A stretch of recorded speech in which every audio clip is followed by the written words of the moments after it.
O terceiro tipo de mecanismos de defensa inespecíficos sería a resposta inflamatoria.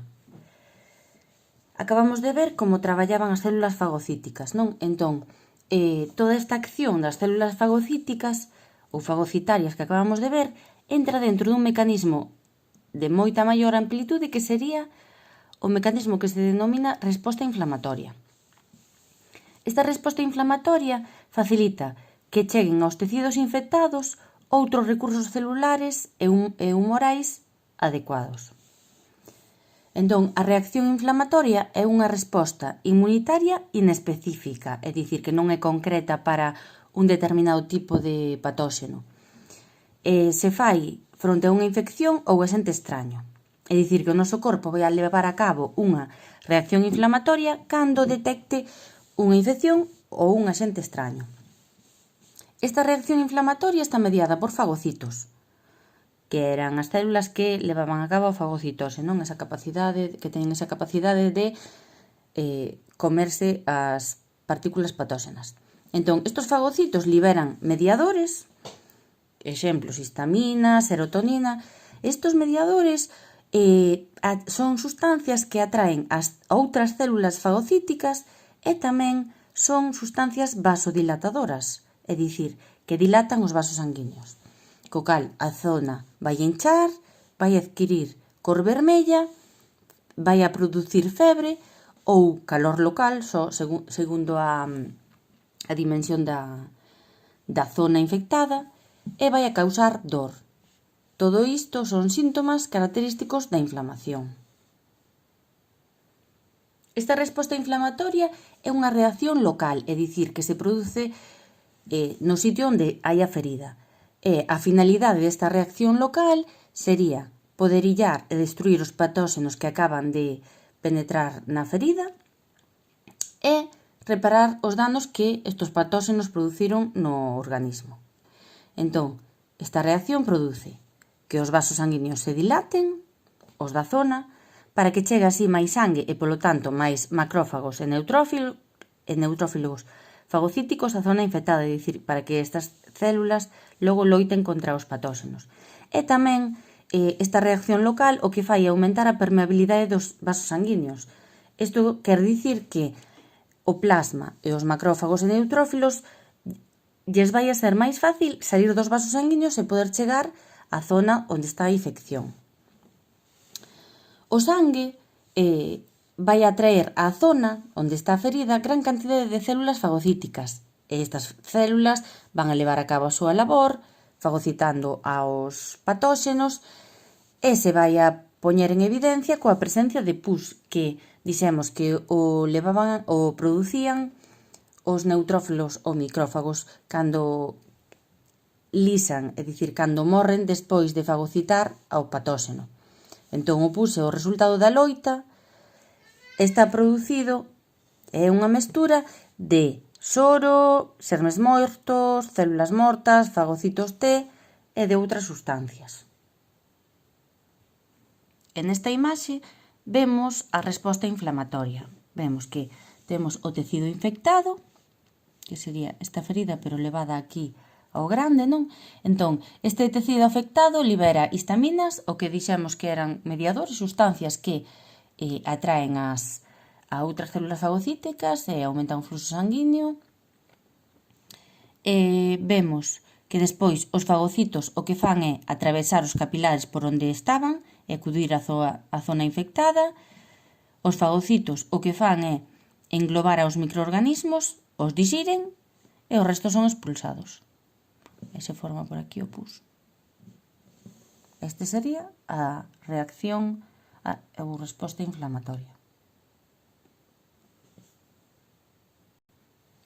Cando falábamos das células fagocitarias, dos macrófagos e os neutrófilos ou micrófagos, dixemos que a eficacia da fagocitose levada a cabo por estas células se ve aumentada por unha serie de factores humorais que eran unha serie de proteínas solubles que se atopaban no sangue e entre eles destacaba o sistema do complemento. Pois agora aquí vemos que é o sistema do complemento.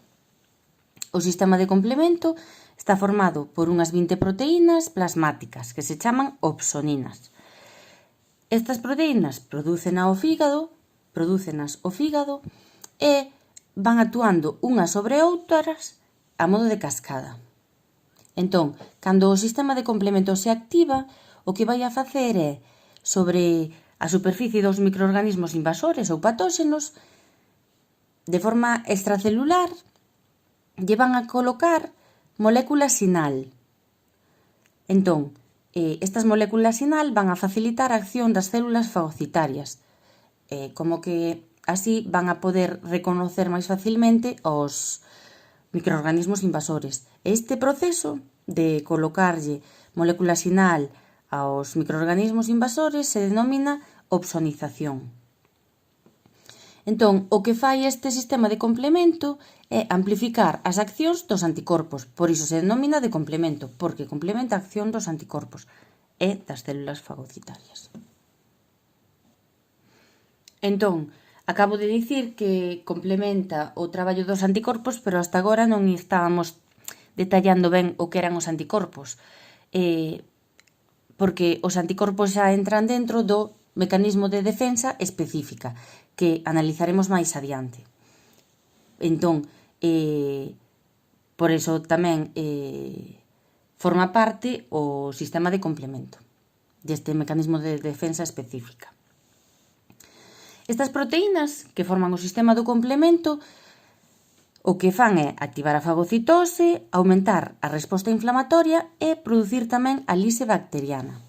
E hai dous mecanismos que activan este sistema de complemento. A unha vía se lle chama vía clásica e outro mecanismo se lle chama vía alternativa.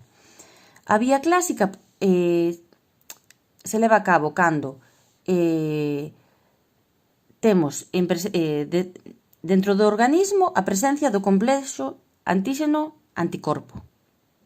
Entón, cando hai complexo antíxeno-anticorpo, comeza a traballar o sistema do complemento. E a vía alternativa sería que o sistema de complemento se pon a traballar cando se detectan no corpo estruturas extrañas, porque se detectan estas estruturas extrañas polas envolturas dos microorganismos patóxenos que invaden o corpo. Entón, non ten que existir resposta inmune específica previa, é dicir, non teñen que estar traballando